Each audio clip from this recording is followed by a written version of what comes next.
Hi there. Thank you for downloading Garden Fork Radio. If this is your first time here, Garden Fork is a very eclectic mix of DIY and home improvement and fix-it stuff, plus cooking and gardening and whatever else pops into my head. This week is a special episode. I am actually really jammed with work, and I am a guest on the Popular Mechanics podcast, the most useful podcast ever, which was a total blast. And Rick and Will, who's from the Weekend Homestead YouTube channel, was nice enough to get together and make a Garden Fork Radio episode for you all because I was too jammed with work to take care of that. So a big thank you to Rick and to Will. I have not heard this show, okay? So I'm going to record the intro and then pop this onto the front of their show and then hit the go button. Ready? Here we go. All right, you ready to go? I guess so. What's your name again? Oh boy, here we go.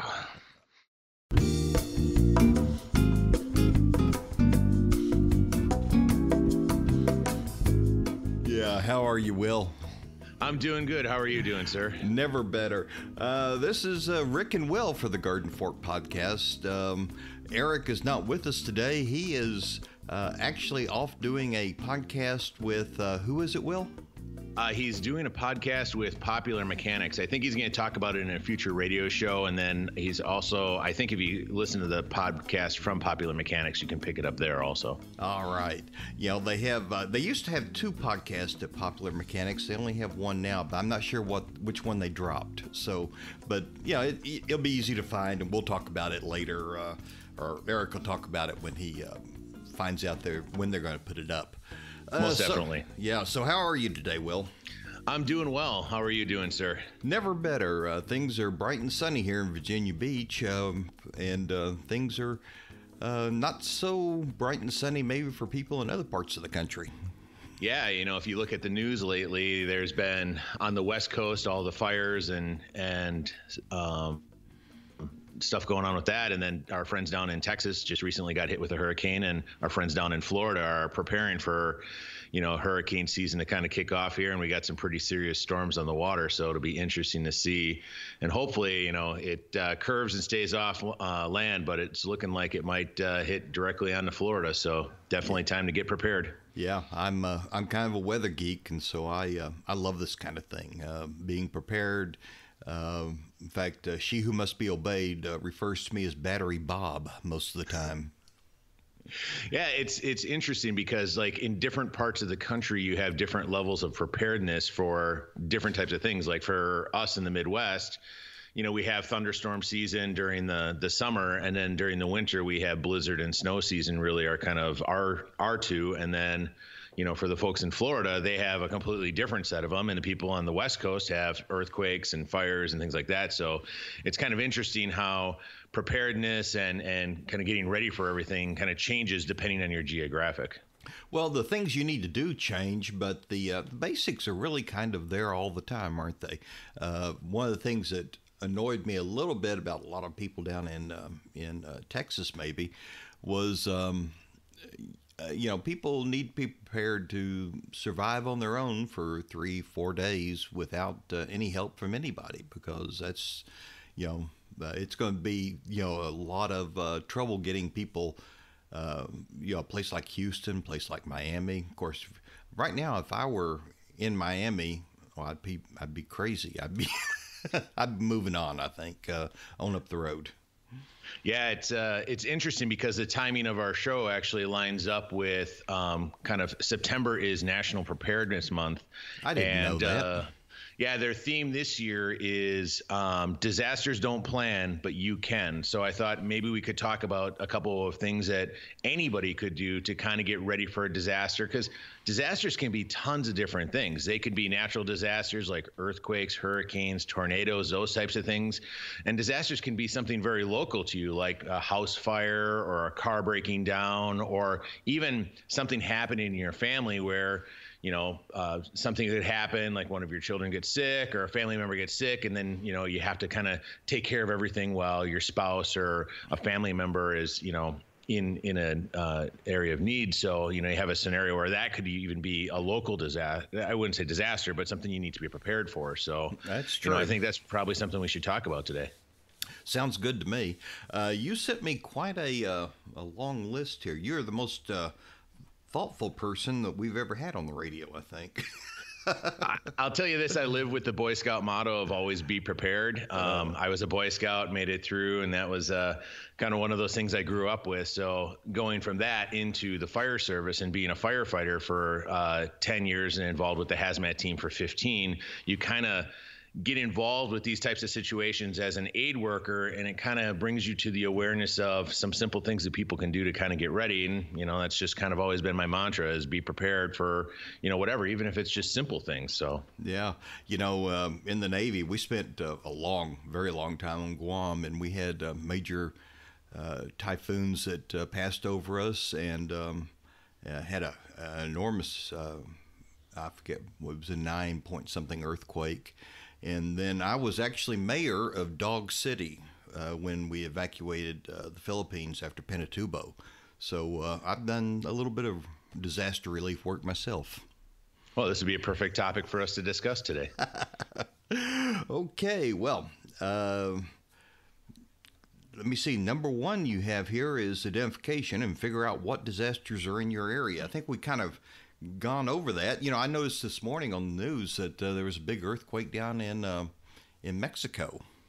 Yeah, that was it's one of those things where you got to figure out what is in your area and what could be the issue you run into. Like in Minnesota, we have potentially tornadoes. We have severe storms during the summertime. In the winter we have blizzards, and then during the football season we have the Vikings football season. So I mean, all three of those are really kind of disaster times for us. So yeah, and here in Virginia Beach, we don't get much snow. We get a lot of ice. We're really kind of on a peninsula with the bay on one side and the Atlantic Ocean on the other.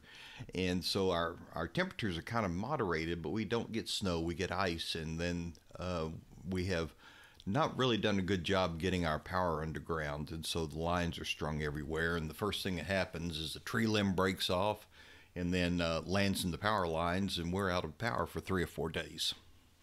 Yeah, that is a big one on the East Coast. I see, you get a snowstorm through or whatever, and they talk about, 50,000 people without power for a certain number of days. And, a good amount of time when we're talking about identifying to get ready for being prepared, you don't have to prepare necessarily for 6 months of something or 90 days of something, even something as simple as being prepared for 3 or 4 days. Because even if you looked at some of the storms and some of the different things that have happened, if a person could give themselves 3 to 4 days of preparation that they could be self-sufficient, that gives a lot of time where, let's say a storm rolls through for the construction crews to clear the trees off the roads or get the power lines back up and running, those types of things. Yes, there are disasters that the power is out for more than, 3 or 4 days, but for a majority of the things out there, about 75% of the things that you would possibly encounter in life, 3 to 4 days is about the right amount of time to be kind of prepared for you and your family. Right.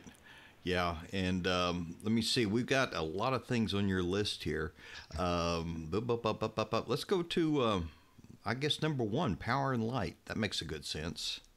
Yeah, that's one that actually I like to credit Eric from Garden Fork for, because he had some videos regarding tuning up your generator and putting in a transfer switch. And for us, it was a scenario where we live in a place where, just like you guys, where the power lines are up in the air. Mm-hmm. They're up in the air for us also. And we don't really lose power that much during the summer. But if we get a snowstorm and there's some heavy snow, branches fall on the lines, and then we could be without power. I think the shortest amount of time we've been without power at the property has been, an hour or two. And the longest was about 48 hours.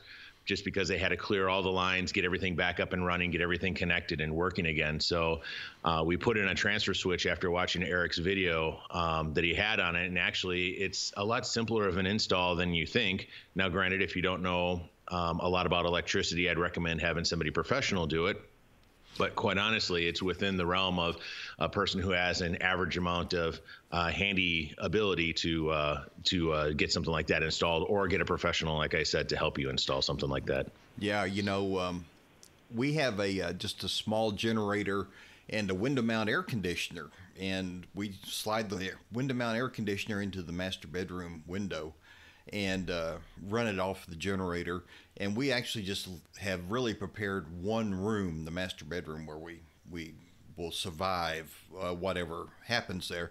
And it's not just an air conditioner; it's a heat pump, so it will both heat and cool. And that helps keep us pretty cool, and it's not that much trouble to do. But I admire the transfer switch idea, and I'm thinking I need to do something like that, or at least do a through the wall plug for the bank of plugs that I have that are just for the generator. So. Definitely. And one thing I think a lot of people forget about on the generator side of it is extension cords. Oddly enough, if you had the generator outside and you need to run it up to your refrigerator or something else inside the house, it might be more than 100 feet away, because I'll tell you, safety-wise, you never want to use a generator inside your garage or inside your house. And quite honestly, you want to keep it on the downwind side of your house, because the exhaust fumes can actually cause issues. There's been a number of cases where people have had generators and they've been using them in their garage, or they had them next to a basement window or whatever it is. And people have ended up getting carbon monoxide poisoning or worse because of the fumes from it. So besides having a generator, having an extension cord that can carry the load of what you're running to, and you don't necessarily want to have those old-fashioned lamp cords, and a whole bunch of them all kind of chained together with duct tape going out to your generator. Pick up some nice extension cords and just have them around the house, because they're good for projects. But then if you ever get in an emergency situation, you can bring power into your house if you don't have a transfer switch or anything. Right. And I think the recommendation is to keep your generator at least 15 feet away from the house, so that it you don't had the fumes. And downwind is always a good idea. It's always tough though in a hurricane because the winds are shifting so much, and particularly when the eye goes over, if you're right in the path of it. But that's the least of your problems, keeping a generator running if you're in the eye of a hurricane, I imagine. Sure. And a lot of people talk about things like, I'll just get a whole bunch of candles in my house and so on. And quite honestly, I actually recommend to people, and when we do preparedness things for with the fire department and so on, we actually recommend for people to use flashlights more than candles. Candles are cheap and easy, and you can light one and put it in there, and it gives you a good ambiance, and it will give you light. But I've never had a situation where I knocked a flashlight over and started a fire accidentally in my house. So it's just kind of something to think about when you're looking at emergencies. That, and I've seen people who have had the candles that have like the scent where it's like, Garden Valley or like spring, rain or something like that. And in the middle of the disaster, they're getting the candles burning for hours on end, and all of a sudden your eyes are burning because of all the incense and stuff that's in the air. So, if you do use candles, try to get unscented ones. But I always recommend flashlights because they're portable, they're easy. You can even give them to kids. I'd never give our 5-year-old, hey, here's a candle and head off to the bathroom. Instead, here's a flashlight, and he's good to go. Sure. And the electric lanterns now are all LED, and so they will run forever with just one set of batteries. And so it's really pretty useful, and they're pretty cheap now too, to pick up one or two in the off season and keep them around and keep them supplied with batteries. And of course, batteries is the next big thing. She who must be obeyed refers to me generally this time of year as Battery Bob, because I run out and buy batteries for everything, fresh batteries every time there's a storm, it seems like. Yeah, I actually was going to ask you, how do you store your batteries? Because I hear a lot of rumors about, keep them in your refrigerator, or keep them in a box, keep them in the bottom of a closet. Being a battery expert as yourself, where do you keep your batteries? I keep them in the original wrapping, and I just put them on a shelf. So there's nothing secret. I think the old batteries, it was beneficial to actually refrigerate them or freeze them. But now it's not necessary, and they last forever just sitting on the shelf. an interesting item to note is, so in a cold climate like where we are, where, a couple of years ago we had a scenario where we went for 7 days and the warmest temperature was -10 Fahrenheit. Oh my! The county actually recommended opening all of your faucets in your house just a trickle so water continued to flow through, so none of the pipes froze or anything like that. But one of the things that we learned regarding batteries is, instead of using the regular alkaline batteries in your flashlights, like if you have a flashlight in your car or if you have a flashlight out in the garage or something like that you're using for emergency scenarios, to actually use lithium ion batteries, the little blue ones, I think, that you can see. You can pick them up at the big box store.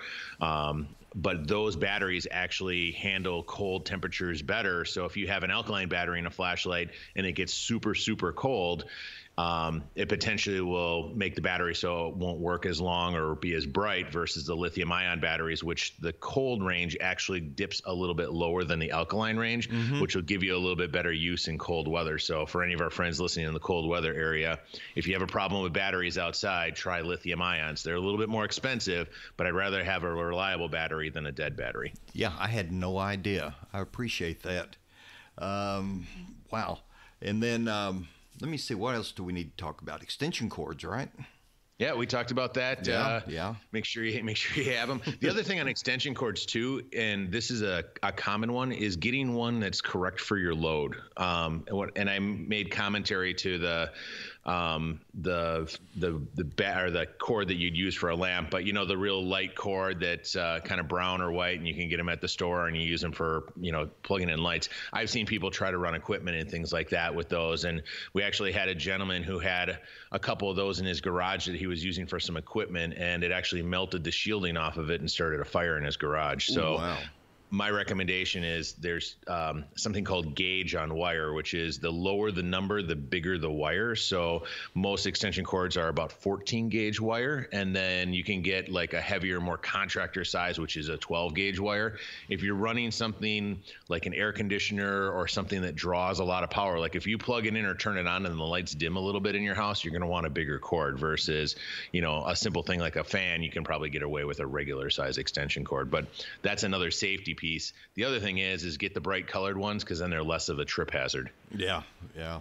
Well, the thing that I have done with my generator is I have a 3-pronged lock-in plug on it that's actually 110. Usually you see these in 220, and I run that into the house, and it's actually a marine grade extension cord used for boat charging, and it works like a champ, and it is really a lot of good amps passing through, and it locks in so you don't knock it loose, and it also locks in so it's not wet. It has a screw bezel on the front of it, so you kind of tie it in, and so it helps with those electrical shock problems. I remember in Guam, everything was going pretty well for us, and one of my neighbors that didn't have a generator, her next door neighbor, it wasn't me, it was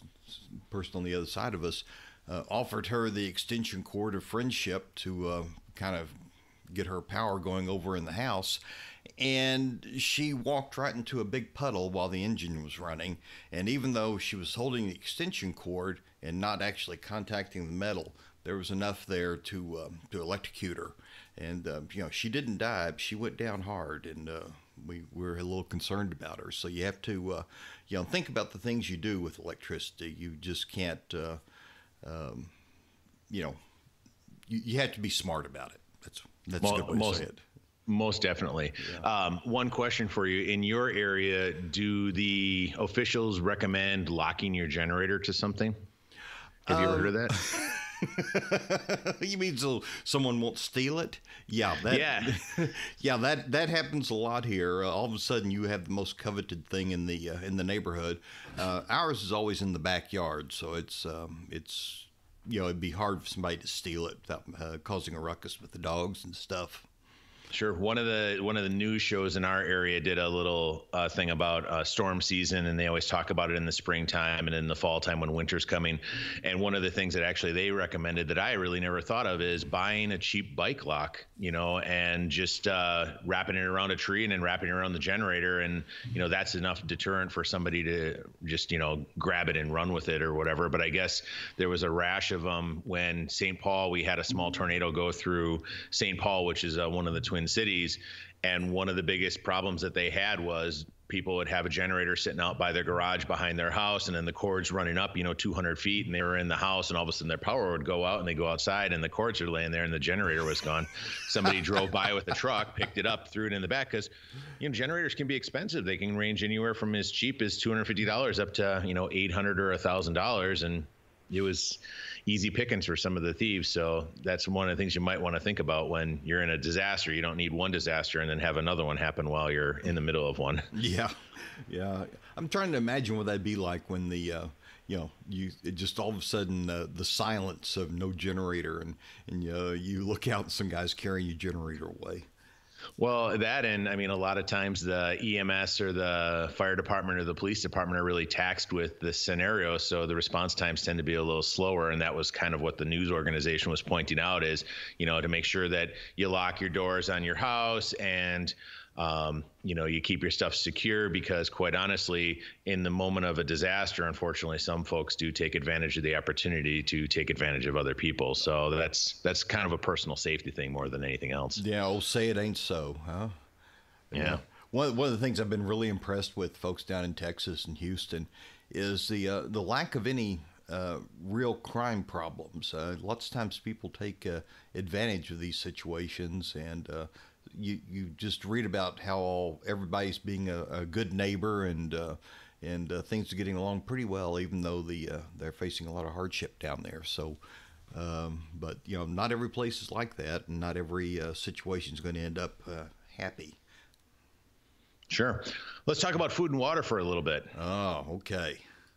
So you and I were talking off the air a little bit about water, and I think it was yesterday we were discussing a couple of different things. One of the things I found online when we were kind of getting ready for the show is there's a website called ready.gov, which is actually a really good resource. We'll link to it in the show notes, but the short of it is that it has all sorts of different scenarios that you can go through, and it talks about all the different things you possibly would need. So if you live on the West Coast and there's tornado, or there's fires, and there's earthquakes, or there's family emergencies, it gives you some pointers to think about.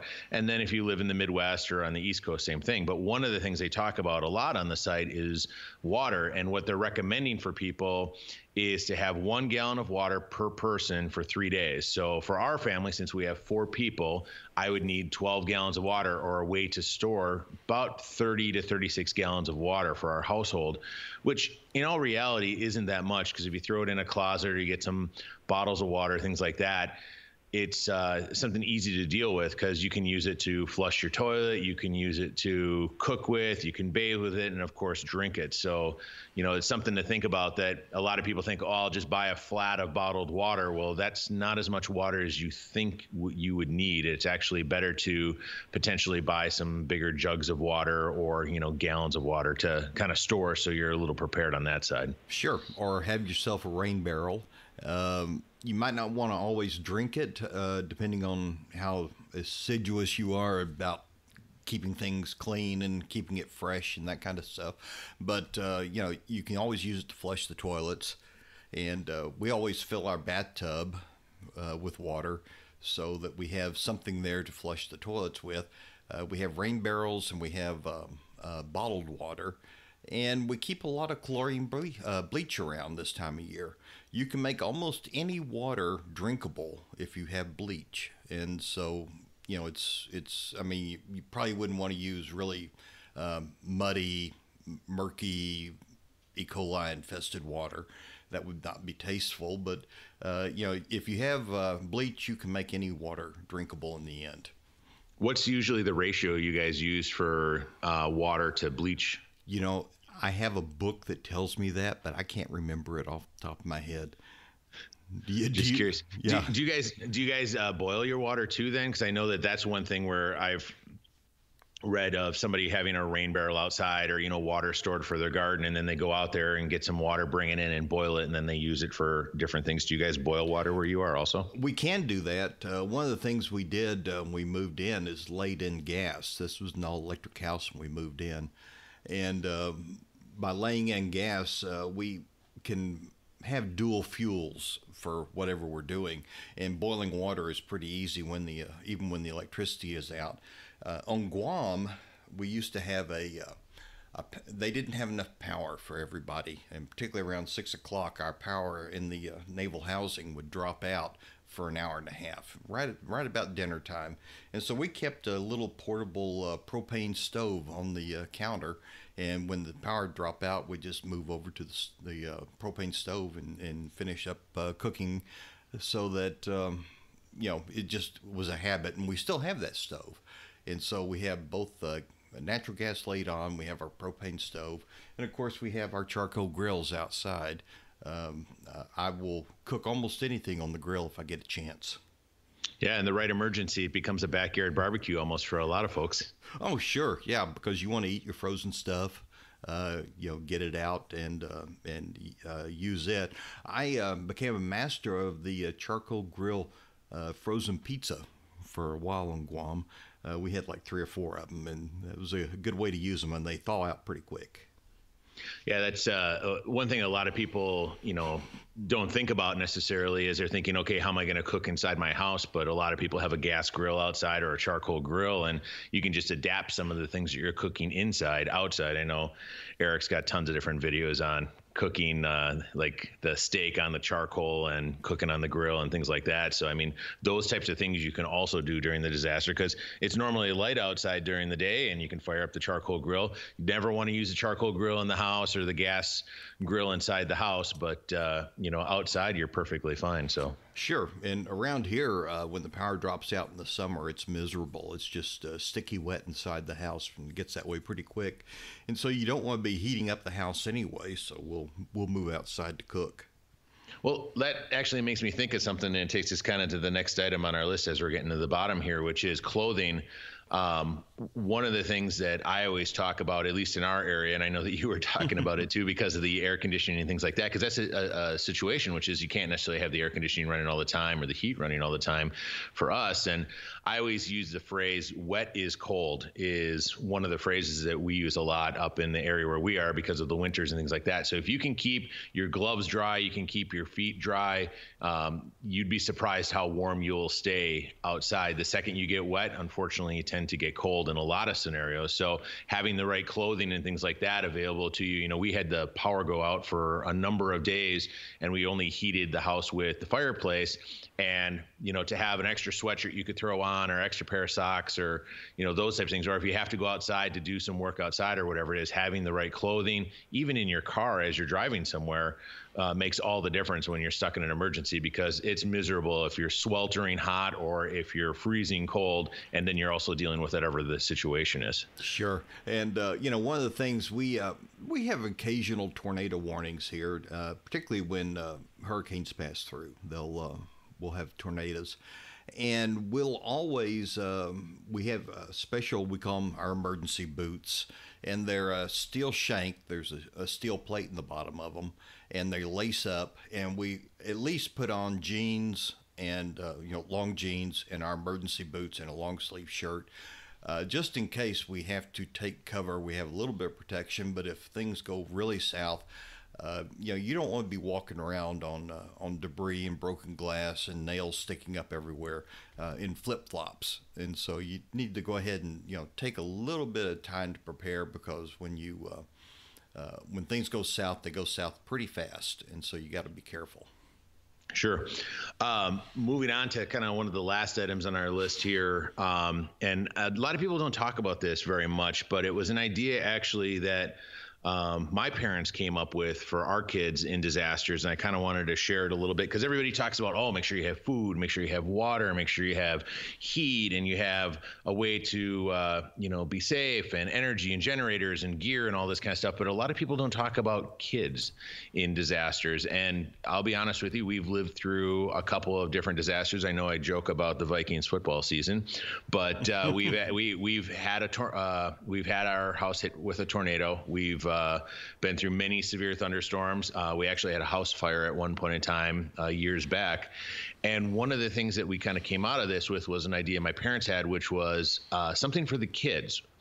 You take a plastic box and you put in little Lego kits and crayons and markers and drawing stuff, and we call it the busy box. And what it is when there's a disaster, kids are under a lot of stress because the parents are under a lot of stress. They don't know what to do. It's usually pretty scary. And what we found works really well to kind of keep them, one, busy, and two, feel a little bit better about the scenario and everything else is we get out the busy box, and the first thing that comes out of it is their own flashlight. It's their flashlight. They can take it wherever they want. They can do whatever they want with it. Something really easy for them to do, because in the dark, kids can get scared really easily. If you have a flashlight, it works really well. And then to have projects that they only do when there's a disaster. So it almost became kind of like they started looking forward to it. Like the power went out and they're like, can we get out the busy box? We want to work on this, or draw our crayons and do little art things or play little games. And then when it's over, you put everything back in the box and put it in the closet, and then go back to kind of regular life. And I don't want to say it gives something to kids to look forward to, but it gives them something to do during the disaster. And it's one of the things that I think a lot of people may miss is the little people in their lives. They're used to certain structures, they're used to certain securities and things like that. And mom and dad and the family supporting them and everything else. Well, now in a scenario where you might be focused on fixing the hole in the roof because of the storm or something like that, and you're not necessarily paying full attention to the kids, now you have a way to keep them busy, occupied, keep their minds off the situation. So one thing I kind of recommend is maybe making a little box of all sorts of little trinkets and fun stuff that kids can do only during when the disaster happens. When it's done, close it up and put it away. Wow, that's a really great idea. We didn't have kids, so I never had to think about that. But yeah, we do have pets. We have dogs. And so you need to make sure that you prepare them as well. One of the things we do when, if it looks like there may be storms or something in the area, is we have one that's particularly prone to panicking during thunderstorms. And we'll give him a little doggy downer, really, to calm him down. But we always put their harness and leash on them, so we can control them and get a hold of them, get them in the right place. And we always make sure we have plenty of their food around to take care of them. So you need to plan for your entire family and kind of plan for the worst case scenarios, just in case.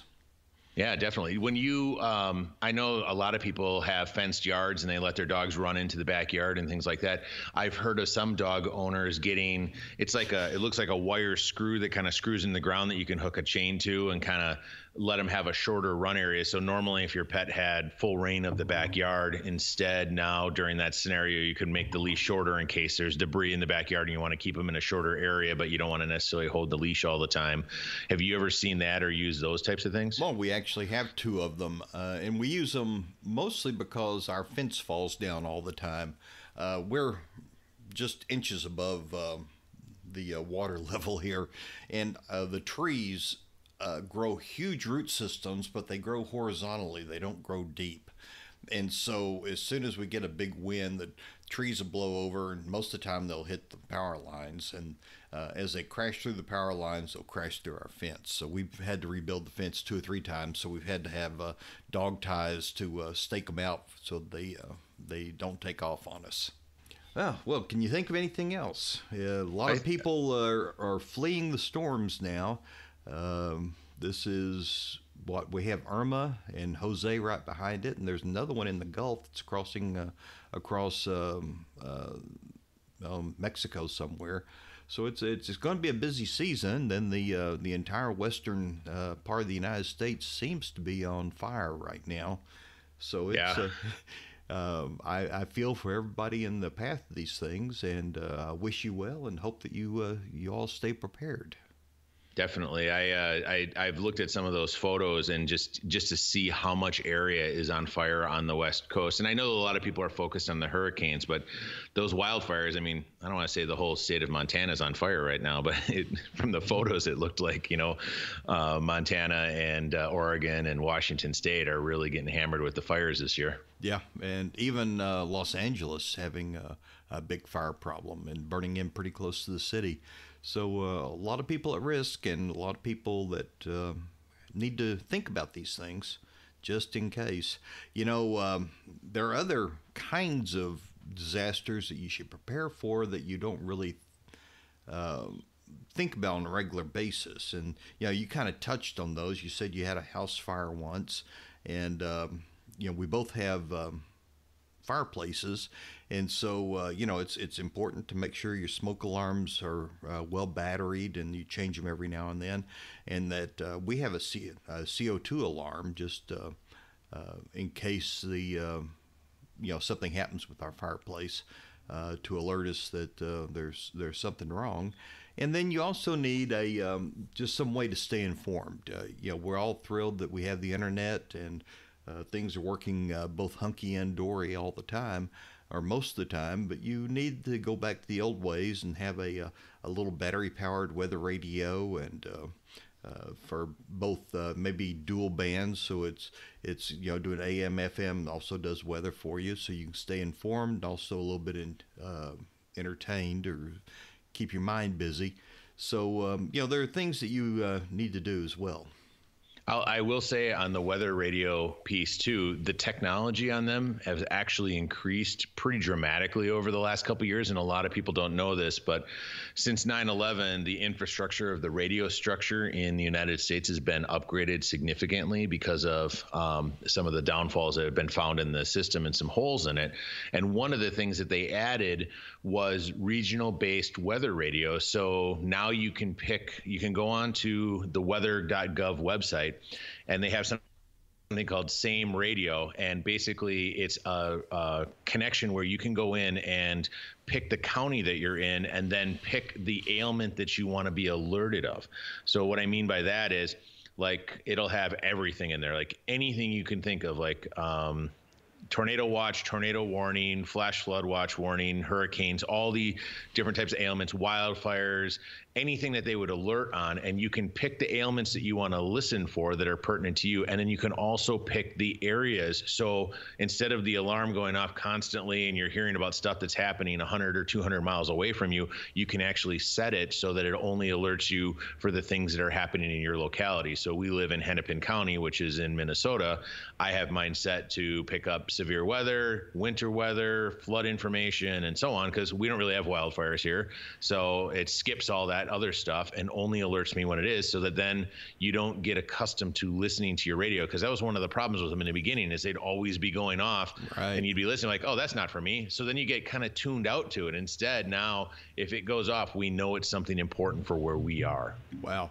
That's good to know. I had no idea they'd improved them that much. Mine's still the little analog wind-up radio. It has a hand crank on the side so I can charge it if I need to. Also has a USB plug on the end, and I have tried charging my phone with that thing, and it takes a lot of cranks. You get a pretty good little workout doing that. But I had no idea. Speaking about cell phones, though, the latest ones also do disaster alerts. And, and actually you can get an app too that'll allow you to listen to, let's say, the police or fire scanning radios and things like that.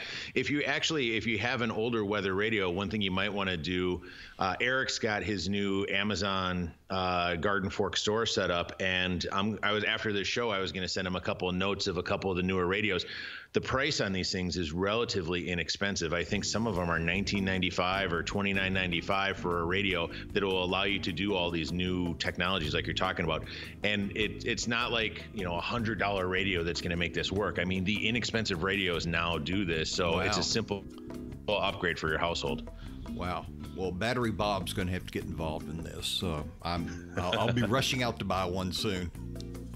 Perfect. Okay. Well, listen, I imagine if you're stuck in traffic trying to flee Miami, you're not at your destination yet. But for most people who are listening to this, probably they have gotten to where they're going. They need to get out of the car, so maybe we ought to wrap it up.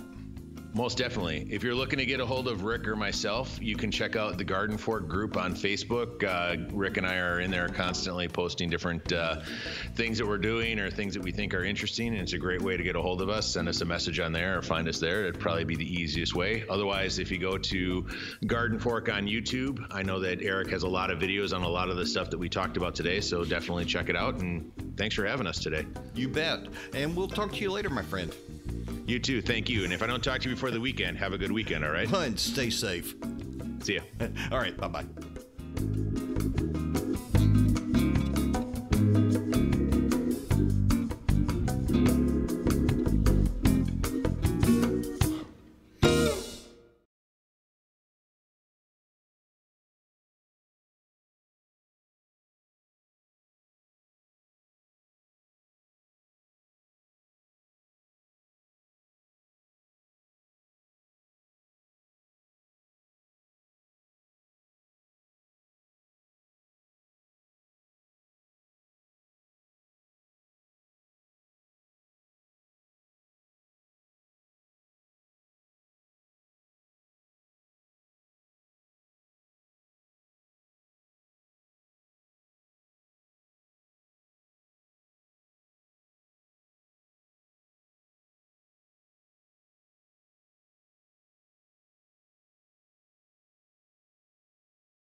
Garden Fork's theme music is used under license from uniquetracks.com.